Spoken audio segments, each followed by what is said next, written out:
কাদের মাথার উপর ছেড়ে দিবে? হাতিয়ালা কারা? হাতিয়ালা কারা? হাসিনার গোষ্ঠী।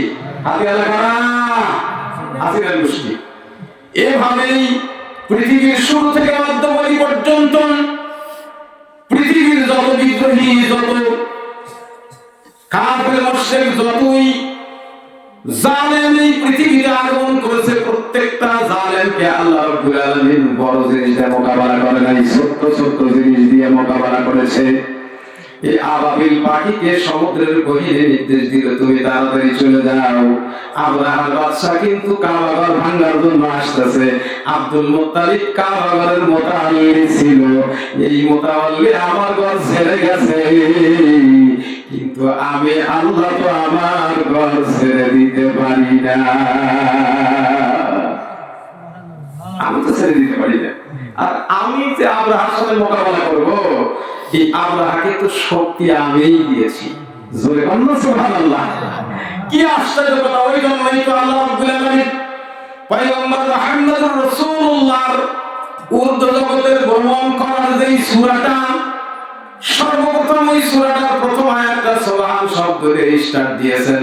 সুবহান মানেই হলো আশ্চর্য, সুবহান মানে এমন শক্তিধর, মুহূর্তের মধ্যে তামাম পৃথিবী হাফ সেকেন্ডের মধ্যে ধ্বংস করে দিবে।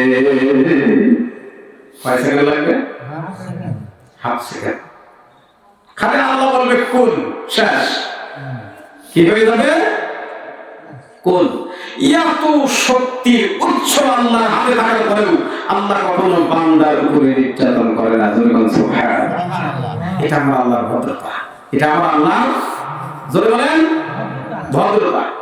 এজন্যই তো আল্লাহর ভদ্রতায় যারা ভদ্র হবে, আজকে ওলামায়ে কেরামকে যতই মানুষ নির্যাতন করুক, নিপীড়ন করুক, কিন্তু বদলা নেওয়ার জন্য কখনো ওলামায়ে কেরামের হাত দিয়া কোন মানুষের শরীরে আঘাত করে নাই। তার জ্বলন্ত প্রমাণ এই যে এখন দেখেন, এত নির্যাতন, নিপীড়ন, ইসলামিক দলের মহাসৈন্যগুলাকে দুনিয়া থেকে ফাঁসি দিয়েছে, জুলুম দিয়ে মারা ফেলাইল। এরপরেও আজ পর্যন্ত ইসলামিক দলের একটা কর্ণধার কারোর উপর বিন্দু পরিমাণ আঘাত করে নাই। বলছে কি দেখেছেন আপনারা? একটা মানুষকেও ওলামায়ে কেরাম আঘাত করে নাই। তার মানে কি? এর নাম সভ্যতা। এর নাম কি? জানেন? এর নাম সভ্যতা। ইমানদার যদি কোনো মানুষ হয়, তার হাতের নিচে, নবীজি বলেছেন, ইমানদারের হাতের নিচেই মানুষের নিরাপত্তা। যেরকম সুবহানাল্লাহ। ইমানদারের হাতের নিচেই সকল প্রাণীর নিরাপত্তা। তার জ্বলন্ত প্রমাণ কি? সুলাইমান তাদের মুলকের সরওয়ারি, সুলাইমান তাদের মুলকের সরওয়ারি, খিদমতে খাতে নশদাও করি। সুবহানাল্লাহ বলেন। আহারে, সুলাইমান নবী কত বড় একটা রাজত্বই পাইলেন। যেরকম সুবহানাল্লাহ।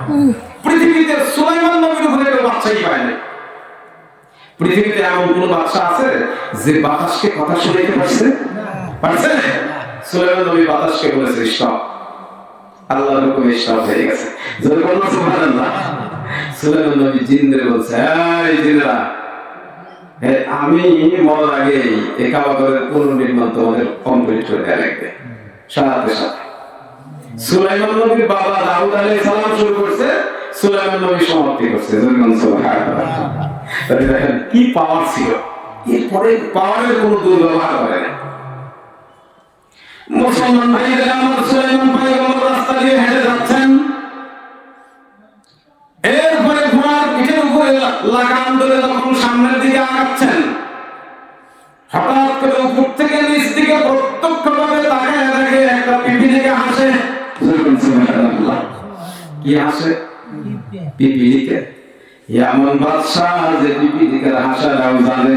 সুবহানাল্লাহ বলবেন না? হ্যাঁ, এরকম বাদশাহী কেউ পাইছে? পাইছে? বাদশাহী আরো পাইছিল নমরুদ।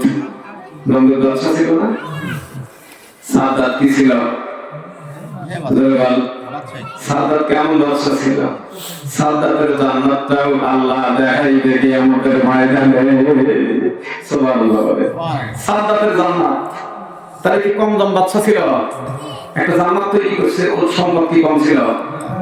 তাহলে দেখেন এত বড় বাদশাহী পাওয়ার পরে জান্নাত তৈরি করে গেটের মধ্যে কেবল আগমন করছে, গেটের মাঝখানে আল্লাহ বলল আজরাইল কমপ্লিট।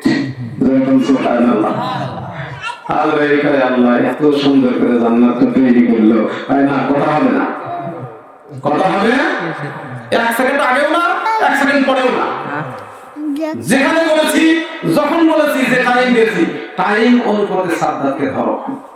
সুবহানাল্লাহ বলে ধরে অলকম দুইয়ে প্রাণটা টান দেখলে নিয়ে এসছে ধরে কোন সুবহানাল্লাহ। এটা কার পাওয়ার জোরে বলেন। এই পাওয়ারফুল আল্লাহ আসমানে একছত্র মালিকানার অধিকারী, তারপরেও বান্দা রাত্রের গভীর অন্ধকারে অন্যায় করে, তাও আল্লাহ ধরে না। এটা কি কখনো বিছানায় পিঠ দিয়া বালিশে মাথা রেখে চিন্তা করেছেন? এসব নামাজ কমপ্লিট করে ঘরের মধ্যে সুস্থ মানুষ ঢুকলো, ফজরের আজানের আগে এই লোকটার প্রাণ বায়ুটা নিয়ে গেল আজরাইল। পারে না? হয়েছে না? এরকম হয় না? হয়। তারপরে কেন চিন্তা করছেন না যে ওই আল্লাহর হাতে ধরা দেওয়া লাগবে? সুলাইমান পয়গম্বর যাচ্ছে, পিপি দিকে হাসে। আল্লাহর পয়গম্বর দেখে পিপি দেখে কেন তুমি হাসলে? পিপি দেখে দেখে বলে ইয়া তো মুলুকের বাদশা, এই বাদশা আমার মতো পিপিলিকাকে সংরক্ষণ করার জন্য ঘোড়ার লাগাম চাপিয়ে ধরছে। সুবহানাল্লাহ বলে ধাম করে চেপে ধরছে ঘোড়া, দাঁড়িয়ে গেছেন, লাগামের আঘাতে নাকের বহর বন্ধ কেটে গেছেন। পিপিলিকা দেখে বলে বাদশা আন্দারে এমনটাই কেন করলেন? আল্লাহর পয়গম্বর সুলাইমান দিকে বলে পিপিলিকা রে, তুমি আমার সাথে জান্নাতে থাকবা, এজন্য তোমার গায়ে আঘাত করি নাই, তুমি একজন জান্নাতি। পাওয়া যায় না? পাওয়া যায় কেমনে? আল্লাহ যেমনে পায়। সুবহানাল্লাহ বলে খুব ভালো করে বুঝবেন। কাবার মুতাল্লিকে আব্দুল মুত্তালিব। কেরা? আব্দুল মুত্তালিব নবীজির দাদা, নবীজির দাদা আব্দুল মুত্তালিব কাবার মুতাল্লিব।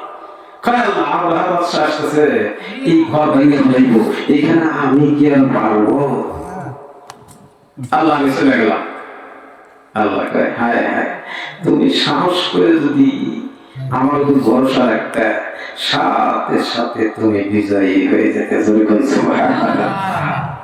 আল্লাহ এইরকম ভাবেই মানুষকে বাঁচায়, এরকম ভাবেই। এই নীতি আর রীতি আমার আল্লাহ। মুসলমান ভালো করে খেয়াল করেন, আল্লাহ রাব্বুল আলামিন ইচ্ছা করলে কেউ কাউকে মারতে পারে না। আব্দুল মুত্তালিব কাবা ঘরের দরজা ছেড়ে দিয়ে পাহাড়ের চূড়ার উপরে গিয়ে আত্মগোপন করলো। এমন সময় আল্লাহ দেখে বলে আব্দুল মুত্তালিব, তুমি আমার ঘরের মুতাল্লিগিরি ছেড়ে দিয়ে গেলা, তোমার কপাল পুড়ে গেছে। এরপরে আবার তুমি আমার উপর ভরসা ছেড়ে দিলা, এজন্য তোমার চিরতরে ঈমানের দরজা বন্ধ করে দিলাম। যেমন আমি ফেরাউনকে দিয়েছিলাম, কাকে? জোরে বলেন কাকে? ফেরাউনের দরজা বন্ধ করে দিয়েছিলাম। ফেরাউন যদি পানির ভিতরে ডোবার আগে আল্লাহকে ডাক দিত, আল্লাহ তাকে হেদায়েত দিত। কিন্তু উৎফুল্ল করে অহংকার করে সমালোচনা করে মুসা নবীর সমালোচনা করলো। মুসা নবীর 3 লক্ষ সৈন্য সামন্তকে ধাওয়া করলো। মুসা আলাইহিস সালাতু ওয়াসালাম সমুদ্রের 12টা রাস্তা দিয়ে সৈন্য সামন্ত নিয়ে পার হয়ে গেল। কিন্তু ফেরাউন শুধুমাত্র কেবলমাত্র তার 350 কয়েদি 350 সৈন্য সামন্ত নিয়ে মুসা নবীর ওই রাস্তা দিয়ে যখন রওনা দিল, আল্লাহ পানিকে দেখে বলে পানি রে, আমার নবী মুসার অনুসারীদের জন্য পানি দ্বিখণ্ডিত করে দিয়েছিলাম।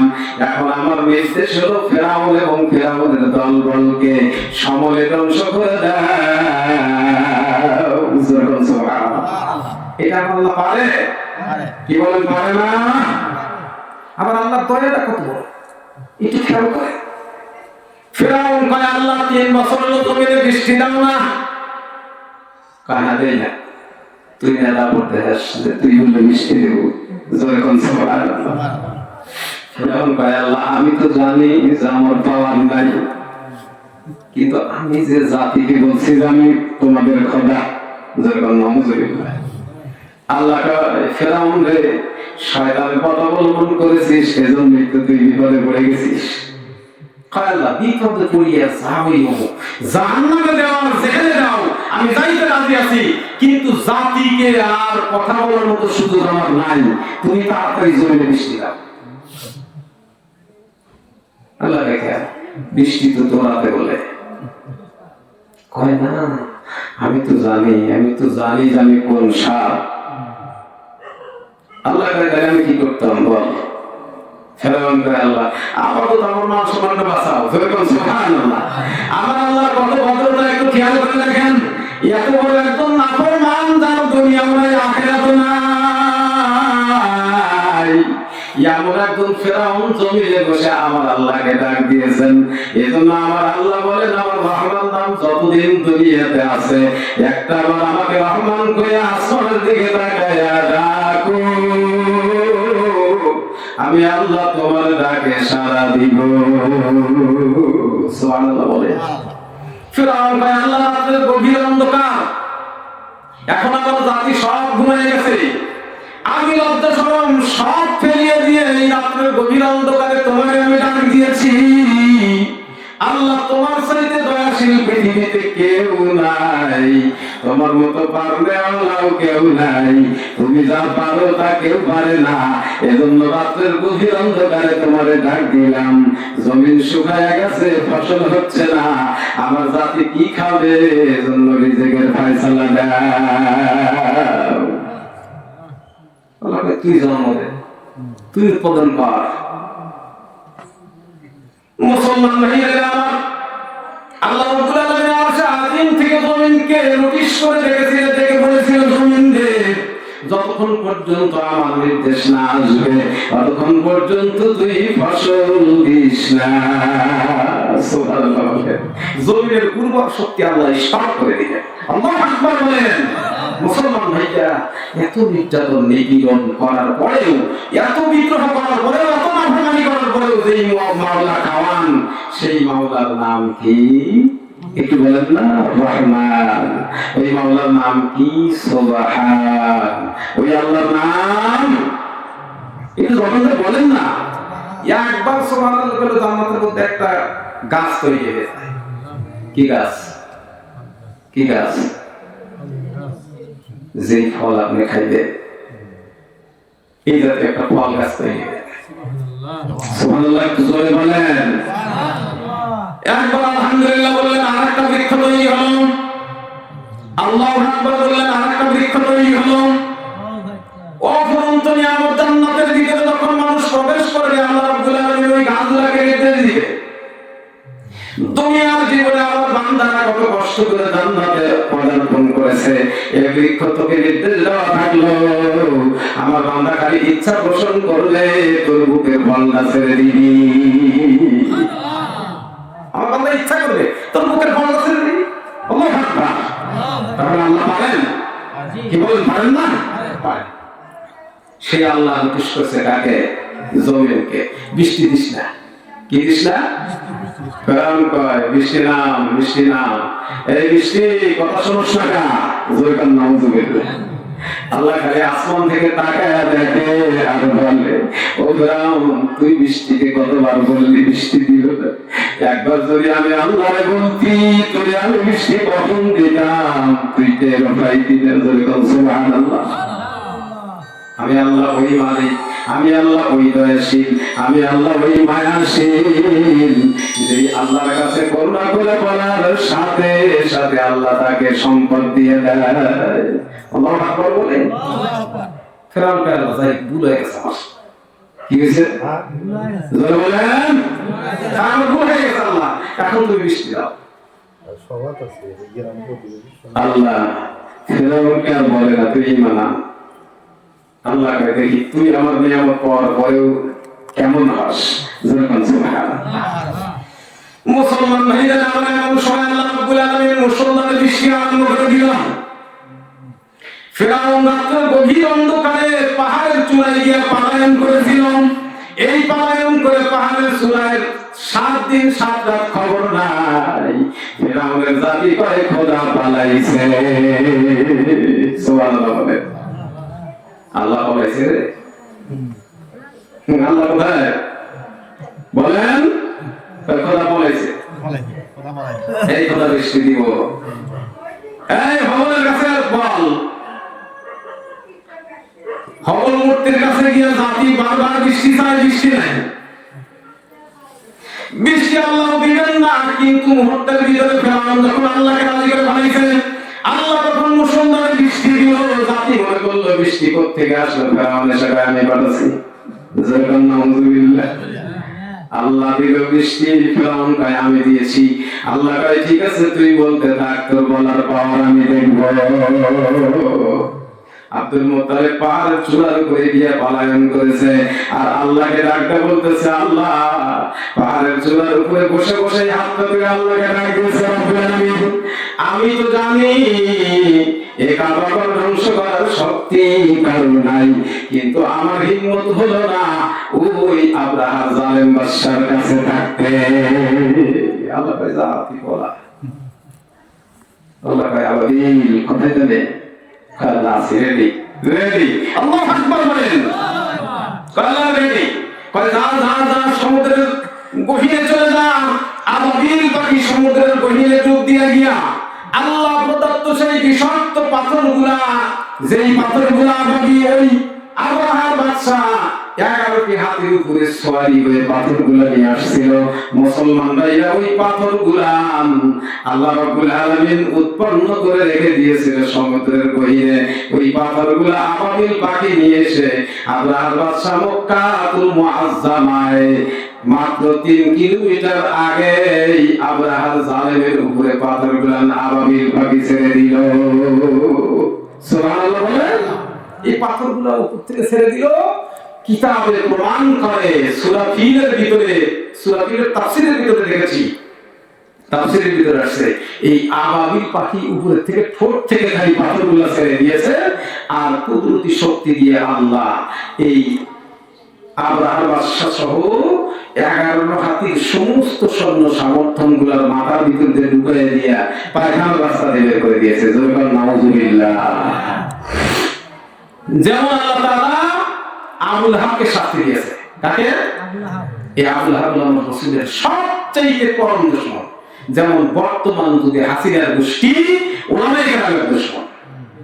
মুসলমান ভাইরা আমরা যেমন ওলামায়ে কেরামের দুশমনি করেছেন, এই জমিনে আবুলকের সন্ত্রাসীরা আল্লাহর পয়গম্বর মুহাম্মদুর রাসূলুল্লাহকে যেমন ভাবে নির্যাতন নিপীড়ন করেছে আইয়ামে জাহেলিয়াতের যুগে, এই আবুলকের কাডার ভাইরা ওলামায়ে কেরামের উপরে রোলার মেশিন দিয়ে নির্যাতন করেছে। হাজারো নির্যাতন করার পরে, নিপীড়িত করার পরে মাজলুমকে আল্লাহ জমিনে বিজয় দিয়েছে, আর জালেমকে একদম আল্লাহর ওলি, আল্লাহর কুতুব আল্লামা দিলওয়ার হোসেন সাইদি সাহেব দামাত বরকতুহুম যে বলেছিল মামু বাড়ি দোতলা গিয়া পড়বা, মুহূর্তের মধ্যে গিয়া মামু দোতলায় পড়ে গেছে, আর খবর নাই। কি বলেন ঠিক না? পারেন আল্লাহ পারেন। 100 বছর পর পর জমিনের ভিতরে আল্লাহ রাব্বুল আলামিন এক একটা অলৌকিক ঘটনা সৃষ্টি করেন। তার মধ্যে 100 বছর পার হয়ে যাওয়ার পরে বাংলার জমিনে হাসিনা নামক একটা বিষাক্ত পয়জনকে আল্লাহ রাব্বুল আলামিন মুসলমানদের মাথার উপর থেকে অপসারণ করে ইন্ডিয়া বানিয়ে দিয়েছে। এই রকম ভাবে আল্লাহ রাব্বুল আলামিন পয়গম্বর মুহাম্মদুর রাসূলুল্লাহ সাল্লাল্লাহু আলাইহি ওয়াসাল্লামকে সান্ত্বনা দেওয়ার জন্য এই রজব মাসে আল্লাহর বাড়ি বাড়িতে নিয়ে গিয়েছিলেন। আল্লাহু আকবার। এই ঘটনার আগে মুহাম্মদুর রাসূলুল্লাহ এই সমাজে বসবাস করতেন। এই সমাজের মানুষগুলো এমন পাপাচারী ছিল, এই সমাজের মানুষগুলো এমন অন্ধকার ছিল, যারা পয়গম্বর সহ পয়গম্বরের সাহাবীদেরকে এত নির্যাতন নিপীড়ন করেছে। পয়গম্বর নির্যাতনে অতিষ্ঠ হয়ে কিছু সংখ্যক সাহাবীদেরকে ডেকে বলল, এই নির্যাতন তো আর সহ্য করা যায় না। পয়গম্বর বলল সবে মাত্র মুসলমানের সংখ্যা সবে মাত্র 40 জন। কয়জন? জোরে বলেন কয়জন? এই 40 জন মুসলমান হয়েছে, তার একটা ইতিহাস আছে। কি আলোচনা শুনবেন? কোরআনের আলোচনা, আমি মেরাজের আলোচনা আমি যদি করি তাহলে কম পক্ষে মনে করেন 6 মাস করতে পারবো। কতদিন? 6 মাস। জোরে বলেন। এই একটা আয়াতের উপর আমি 6 মাস আলোচনা করতে পারবো। আল্লাহ আমাকে এতটুকু জ্ঞান দান করছেন। আল্লাহু আকবার। এটা আমার গৌরব না, এটা আমার কি নিয়ামত। এটা কি নিয়ামত? জোরে বলেন কি নিয়ামত। ইনশাআল্লাহ আমার ইউটিউবে বড় বয়ান আছে, দেখবেন। আল্লাহর পয়গম্বর জনাব মুহাম্মদ রাসূলুল্লাহ এই বর্তমান যুগে, যে আইয়ামে জাহেলিয়াতের যুগে জাহেলদের নির্যাতিত হয়ে পয়গম্বর 39 বছর 29 দিন পর্যন্ত যে সমাজে বসবাস করলো, এই সমাজে বসবাস করতে করতে পয়গম্বর এই 20 বছর বয়সে মা খাদিজাতুল কুবরাকে বিবাহ করলো। সুবহানাল্লাহ। আল্লাহর পয়গম্বরের সহধর্মী খাদিজা, এটা হলো ঘরের সহায়তা, আর বাইরের সহায়তা হলো আবু তালিব। আবু তালিব। তাই খেয়াল করে কিভাবে সুন্দর সুশ্রী ভাবে পয়গম্বর মুহাম্মদ রাসূলুল্লাহকে সাহায্য করেছেন মা খাদিজাতুল কুবরা। যদি ঘরের মধ্যে স্ত্রী নেককার হয়, সতী সাধবী হয়, ওই স্বামীর ঘরটাই জান্নাত। ওই স্বামীর ঘরটা কি? কিন্তু যদি খান্নাস মার্কা একটা পান, উপায় নাই, জাহান্নামের কুণ্ডি আপনার ঘরের মধ্যেই থাকবে। যেমন আবু লাহাব ছিল। কার ছিল? আবু লাহাব যদি মরে যায়, সেদিন তাকে সমাধি করার জন্য তার স্ত্রী পরিবার সব পালাইছিল। সুবহানাল্লাহ। পালাইছে। মুসলমান ভাইয়েরা কিতাবের মধ্যে আসছেন 40 দিন পর্যন্ত আবু লাহাবের লাশটা আল্লাহ রাব্বুল আলামিন ঘরের মধ্যে রেখেছেন অক্ষত। কিন্তু এই লাশটার ভিতরে এমন পয়সা গেছিল দুর্গন্ধে মানুষ ওখানে যাইতে পারে নাই। মানুষ যাইতে পারে নাই। জেনে দেখেন এ কোরআনের দুশমন যারা, এ কোরআনের বিদ্রোহী যারা, যেমন বাংলার জমিনে একজন বিদ্রোহী আসছিল, কোরআনের বিদ্রোহী। ওলামায়ে কেরাম কোরআন জানে না, ওকে আমি কোরআন পড়ি দেই, মাথায় পট্টি বেঁধে বলে আমি তাহাজ্জুদ গুজারনে ওয়ালা। কি গান বলছে না? কি কয়? কিছু মানুষ এরকম ব্যাকুল আছে, বিভিন্ন পরিবারই আছে। আল্লাহর পয়গম্বর জনাব মুহাম্মদ রাসূলুল্লাহ বলেছেন, একজন আলেম এই কেমন নক্ষত্র? স্বর্ণের টুকরার মতো। কিসের মতো? একটু জোরে বলেন, হিংসা হতেছে আপনাদের? আলেম যে স্বর্ণের টুকরার মতো, এটাকে আপনাদের বিশ্বাস হয়? এই কথা যদি বিশ্বাস না করেন তাহলে ইমানই থাকবে না। আচ্ছা, এখনো আপনারা একটু ঘুরে ঘুরে দেখেন, একজন আলেমের ঘরে শান্তি আছে, আমি পাবলিকের ঘরে সেই শান্তিটা আছে? বলেন আছে? নাই। থাকবে না। কেন থাকবে না? কেন থাকবে না? আল্লাহ বলেছেন যে একজন আলেম হলো স্বর্ণের টুকরা। আল্লাহু আকবার। যদি সে ফাসিক হয়ে যায়, হঠাৎ একদিন রাস্তা তখন ঘুরে আসবে, সাথে সাথে তওবা করা মাত্র তার রাস্তাটা সেই সিদরাতুল মুনতাহা পর্যন্ত হয়ে যাবে। যখন আর একজন মূর্খ মানুষ কিয়ামত পর্যন্ত তওবা করতে করতে করতে করতে তওবা করতেই তো পারবে না। শুদ্ধ তওবা কাকে বলে সেটাই তো সে বুঝবে না। কি বলেন? হাজার তওবা করেছেন, কোটি কোটি তওবা করেছেন, কিন্তু তওবা ভঙ্গ করেছেন। এই তওবা ভঙ্গ করার কারণে আপনি আবার পূর্বের মতো জাহেল হয়ে গেছেন। আল্লাহর পয়গম্বর জনাব মুহাম্মদ রাসূলুল্লাহ বলেছেন, একজন আলেম এমন একটা নক্ষত্র, স্বর্ণের টুকরা যেমন মাটি গ্রাস করতে পারে না, একজন আলেমকে পাপা তার কোনদিন এমনটাই করে গ্রাস করতে পারবে না। আমার একটা কোশ্চেন উত্তর দেন মুসলমান ভাইরা। একটা স্বর্ণের টুকরা, একটা লোহার টুকরা জমিনে পড়ে গেছে, 12 বছর পার হয়ে গেছে, এখন বলেন তো লোহার টুকরা পাওয়া যাবে আর স্বর্ণের টুকরা মাটি খেয়ে ফেলবে নাকি? কোনটা পাওয়া যাবে? লোহার টুকরা নাই।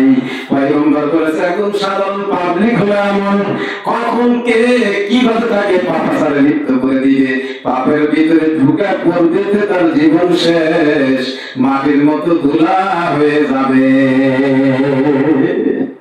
তাই হবে না? তাই হবে। এবার আব্রাহার বাদশা কি করতেছে? কাবার হামলা করার জন্য আসতেছে। আর আব্দুল মুত্তালিব কি করছে? পাহাড়ের চূড়ার উপর গিয়ে আত্মগোপন করছে। যখন নাউজুবিল্লাহ। মুসলমান ভাইরা আমরা আবাবিল পাখিকে আল্লাহ রাব্বুল আলামিন নির্দেশ দিয়া সমুদ্রের গহীন থেকে ওই পাথরগুলা উত্তোলন করে নিয়ে এসেন। এই আব্রাহার বাদশার সব সৈন্য সামন্তদের ঘাড়ের উপর দিয়ে বাসা দিয়ে বের করে দিল। এবার দেখেন সবগুলো সেখানে সমাধিত হয়ে গেল, ইন্তেকাল করলো। কিন্তু আব্রাহার বাদশা ওই জালেমকে আল্লাহ রাব্বুল আলামিন কোন কিতাবের ভিতরে আছে 41 দিন, কোন কিতাবে আছে 3 মাস, কোন কিতাব আছে 6 মাস পর্যন্ত মানবতার জীবন যাপন সেইখানে করেছে। প্রতিমধ্যে পড়ে গিয়ে এমন নির্যাতিত হয়েছে, এই পাথরগুলার মাথা দিয়ে ঢুকে পাছা দিয়ে বের হয়ে গেছে। যন্ত্রণায় শুধু কাঁদতেছিল, চিৎকার করতেছিল আবুল আহাবের মতো। কার মতো? জোরে বলেন, কার মতো? আবুল আহাবের মতো। মুসলমান ভাইরা, আমার পয়গম্বর মুহাম্মদ রাসূলুল্লাহ সাল্লাল্লাহু আলাইহি ওয়াসাল্লাম যে সমাজে বসবাস করতেন, এই সমাজের সবগুলা মানুষ এইরকম আইয়ামে জাহিলিয়াতের যুগ যাকে বলা হয়েছে, সব মানুষের ভিতরে শুধু বাবাচার ছিল, নেক কাজের কোনো ধান্দা জ্ঞান ছিল না। সব মানুষগুলো একদম জালেমে পরিণত হয়ে গেছিল। এমন নির্যাতন নিপীড়ন করলো, পয়গম্বর নামাজের মধ্যে দাঁড়িয়ে গেছেন। এখানে কিন্তু কথা রেখে দিয়েছি, নামাজরত অবস্থায় পয়গম্বর সিজদা দিয়েছে। আবু জাহেল একটা পাথর ধারালো পাথর দিয়ে পয়গম্বরের পাশে গিয়ে দাঁড়াইলো। দাঁড়ায় আসে পয়গম্বরকে মারবে, কিন্তু মনে রাখেন সেই দিনকার ঘটনা ঐতিহাসিক কোন লেখে, সিরাতে হিসামের ভিতরে লেখে, আবু জাহেলের পাশে গিয়ে দাঁড়ানোর পরে আবু জাহেল পয়গম্বরের পাশে গিয়ে পাথরটা মারবে এমন সময় আবু জাহেলের 2টা হাত অবশ হয়ে গেল। নাউজুবিল্লাহ বলে। এমন মুসিবতের কবলে করে আবু জাহেল তখন পাথরটা আস্তে করে ছেড়ে দিল। যখন সুবহান, আবু জাহেল পাথর ছেড়ে দিয়ে সর্বমস্যের সেই সমাবেশে এসে দাঁড়াইল। সমগত সহকর্মীদের কাছে এসে দাঁড়াইয়া বলল, তোমরা কি জানো এখন আমার কি ঘটনা ঘটে গেছে? আবু জাহেলের কারগুজারি যখন সাথী সঙ্গীদের সাথে সুন্দর করে বর্ণনা দিল, তারা কেউ মুখ সুখা করে বানাইল, কেউ বলল, বুঝছি মুহাম্মদ তো জাদুকর, আবু জাহেলকে জাদু করে ফেলাইছে, আর উপায় নাই, আমাদের নেতা মুসলমান হয়ে যাবে। চিন্তার মধ্যে আল্লাহর পয়গম্বর যেখানে নামাজরত অবস্থায় ছিলেন, ওই পাথরটা আবু জাহেল যে হাতটা অবশ্যই যাওয়ার কারণে ফেলে রেখে আসছিল, পাথরটা পর্যন্ত নবীজির দিকে তাকায় ফ্যাল করে কাঁদতে দিছে। যখন সুবহানাল্লাহ, আল্লাহর পয়গম্বর দেখে বলে, ও জনপদার্থ পাথর, তুমি কেন কান্নাকাটি করো? পাথর দেখে বলে, পয়গম্বর আবু জাহেলের হাতে আসছে কি, কিন্তু আমি আমার অন্তরের প্রত্যাশাটা আমার মালিকের দুয়ারে পৌঁছায়া দিয়েছি। ও জামানার নবী, আপনার মালিক আমার মালিকের কাছে শোনেন, আল্লাহ আমারে মাফ করবো কিনা। সুবহানাল্লাহ বলে। আল্লাহর পয়গম্বর পাথরটাকে ধরে নিয়ে বলল যে, হে পাথর, মানুষটা এত নিষ্ঠুর, এজন্যই আবু জাহেলকে বলা হয় পাথরের চেয়েও নিষ্ঠুর। পাথরের চেয়েও নিষ্ঠুর। এই পাথরের চেয়ে নিষ্ঠুর হওয়ার কারণে হেদায়েতের সুধা তার অন্তরে কষে নাই। যখন সুবহানাল্লাহ, মুসলমান ভাইরা আমার এইভাবে নির্যাতন নিপীড়ন করার কারণে আল্লাহর পয়গম্বরের মাত্র 40 জন মুসলমান নিয়ে ওই সময় তার জীবন যাপন, এত নির্যাতন করার মধ্যে দিয়া 5ম হিজরিতে পয়গম্বর মুহাম্মদুর রাসূলুল্লাহ সাথী সঙ্গীকে ডেকে বলল, তোমরা এক কাজ করো, এবার তোমরা তায়েফে হিজরত করো, দেখি আমি কি করা যায়, তোমরা তায়েফে যাও।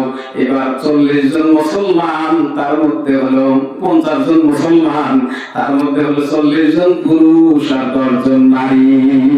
কয়জন? 10 জন নারী। তার মধ্যে ওসমান গনি রাদিয়াল্লাহু তাআলা ছিলেন। সুবহানাল্লাহ বলেন। সুবহানাল্লাহ। এবং রুকাইয়া ছিলেন। তখন ওসমান গনির ঘরে রুকাইয়া, এই রুকাইয়া হলো আবু লাহাবের পুত্রবধূ ছিল। মুসলমান ভাইয়া, পয়গম্বরের নবুয়ত যখন প্রকাশ হলো, আবু লাহাব তখন পয়গম্বরের সাথে এই বিদ্রোহ করে দুইটা মেয়েকেই ছেলেকে দিয়ে তালাক দেওয়া। আসলে গেছে কপাল পুড়িয়া নাকি কারণ এই জন্যই পয়গম্বরের এই দুইটা কন্যা, দুইটা নূর, পয়গম্বরের প্রত্যেকটা সন্তানকে আল্লাহ তাআলা নূর হিসেবে ঘোষণা করেছেন। মুসলমান ভাইয়েরা আমার এই জন্য হযরত ওসমান গনি জিন্নুরাইন বলা হয়। আল্লাহর পয়গম্বরের সাহাবী হযরত ওসমান গনি আল্লাহর পয়গম্বরের দুইটা কন্যাকে বিয়ে করেছে তালাক করে। দুইটা কন্যায় আবু লাহাবের দুই সন্তানের সাথে বিয়ে হয়েছিল, উতাইবা আর আতিবা। নাম কি? উতাইবা আর আতিবা নামগুলো একটু মনে রাখেন। অত্যন্ত কষ্ট করে ইতিহাস কাটতে হয়, তথ্যগুলো সংগ্রহ করা লাগে। উতাইবা আর আতিবা আবু লাহাবের দুই সন্তান তালাক দিল বাবার কথা শুনে। কি কপাল পুড়ে গেল। আর ওই দুইটা কন্যা পালাক্রমে ওসমান গনির মতো মানুষের স্ত্রী হয়ে গেল। যে ওসমান গনি পৃথিবীতে অনেক দরিদ্র মানুষকে জায়গা জমিন কিনে দিয়ে, গৃহস্থল তৈরি করে দিয়ে, জান্নাতের ভিতরে অনেকগুলো বাড়ি কিনেছে। সুবহানাল্লাহ বলেন। বিশ্বাস হয় না আপনাদের?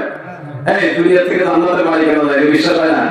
হ্যাঁ, আপনি যদি আপনার পরিবারের প্রত্যেকটা মানুষের সাথে, স্বামী যদি স্ত্রীর সাথে ভালো আচরণ করে আর স্ত্রী যদি স্বামীর সাথে ভালো আচরণ করে, আল্লাহ তাআলা তাদের নামে দুটো বাড়ি কিনে জান্নাতে দান করে দেন। সুবহানাল্লাহ কি বলবেন না? বাবা যদি সন্তানের সাথে সদয় আচরণ করে, সন্তান যদি বাবার সাথে সদয় আচরণ করে, ওই সন্তানের জন্য আল্লাহ জান্নাতের মধ্যে বাড়ি কিনে। আবার বাবা যদি সন্তানের সাথে সুষম বন্টন করে, যদি দেখেন যে না সন্তানের প্রতি ইনসাফ করেছে, আল্লাহ ওই বাবার জন্য জান্নাতের মধ্যে বাড়ি কেনে। স্ত্রী যদি ওইভাবে স্বামীর সাথে ভালো আচরণ করে, এই স্ত্রীর জন্য জান্নাতের মধ্যে বাড়ি কেনা হয়।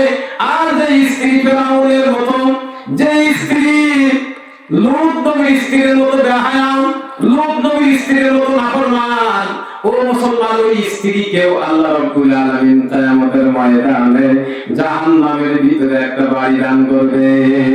নাউযুবিল্লাহ বলে। তাহলে একজন স্ত্রীর দায়িত্ব হলো স্বামীর পায়ের নিচে জান্নাত, এই কথাটাকে নিশ্চিত বিশ্বাস রাখতে হবে। কি বলেন, ঠিক না? একটা নারী যদি তার স্বামীর প্রতি এতটুকু সহধর্মী না হয়, কিয়ামতের ময়দানে তার জাহান্নামের ভিতরে বাড়ি হবে। জোরে বলেন নাউযুবিল্লাহ। কোনো কথা চলবে না। একজন স্ত্রী বলবে যে আমার স্বামী খারাপ, কিন্তু ফেরাউনের চেয়ে খারাপ? কি বলেন, ফেরাউনের চেয়ে খারাপ মানুষ হয়? ফেরাউনের স্ত্রী আসিয়া তার ভদ্রতা কত বড়, যেদিন তাকে তক্তার উপরে এভাবে শোয়ায়া চারদিকে তার গা হলো চার হাত পায়ের মধ্যে, এই মুহূর্তে আসিয়া বলল, আল্লাহ আমার তো মনে হচ্ছে যে আমার এই ডান পায়ের মধ্যে 100 জন জান্নাতের যুবতী নারীর শক্তি আমাকে দিয়ে যাও। আল্লাহ পয়গম্বর জনাবে মুহাম্মদুর রাসূলুল্লাহ দাওয়াত করেন, কিয়ামতের কঠিন ময়দানে আসিয়া বিয়ে হবে পয়গম্বরের সাথে। সুবহানাল্লাহ। আসিয়াকে বলা হয়েছিল, আসিয়া রে, ফেরাউনের ঘর থেকে গিয়ে তুমি কার স্ত্রী হতে চাও? আসিয়া দেখে বলছে, আল্লাহ আখেরি জামানার পয়গম্বরের স্ত্রী যদি বানাও তাই রাজি আছি, নইলে আমার বিয়ের দরকার নাই। তুমি জান্নাতে একটা বাড়ি দিও, আমি তোমার জান্নাতের অধিনায়কদের দাসী হয়ে থাকবো। সুবহানাল্লাহ বলেন। কি দোয়া করেছে সেই আসিয়া? যখন তাকে তক্তার উপর শোয়ানো হলো, চারদিকে তখন তার হাত পায়ের মধ্যে প্যারা গলে গেলে দিল, দেওয়ার সময় আসিয়া বললো, আল্লাহ আমার তো মনে হচ্ছে যে আমার ডান পায়ের মধ্যে এত শক্তি আসছে যে 40 জন নারী আমার সাথে পারবে না। আল্লাহ কে বলে, আসিয়া এই মুহূর্তে তুমি একটা জিনিস তাকায় দেখো, আকাশের দিকে তাকাও। সুবহানাল্লাহ বলেন। একটু জোরে বলেন। গন্ধ স্যার ছেড়ে দেবো, দোয়া করে দেবো না, শুনবে না কিছুক্ষণ? কিয়ামত পর্যন্ত এই সহি কথাগুলো পাবেন না। শুদ্ধ কথা শুনতে হলে ভালো আলেম হওয়া লাগে। ওই 30 তলার হাসপাতাল মানুষ শোনে না, কি কোন শোনে? ইন্টারনেটের যুগ, সাবজেক্ট ভিত্তিক, বিষয় ভিত্তিক কথা বলা লাগে, তাহলে মানুষ শোনে। খুব ভালো করে বুঝবেন, আজকে তো মাত্র 10 জন মানুষের কথা বলছি। আল্লাহ এইভাবে না, এসে বড় বড় মঞ্চে কথা বলায় কথা বলি, এজন্য খুব ভালো করে শোনেন। সুনসিব আসতে পেরেছি, এজন্য আল্লাহর শুকরিয়া জানাবেন। আলহামদুলিল্লাহ। মুসলমান ভাইরা, আসিয়াকে তখন চারদিকে ভাবে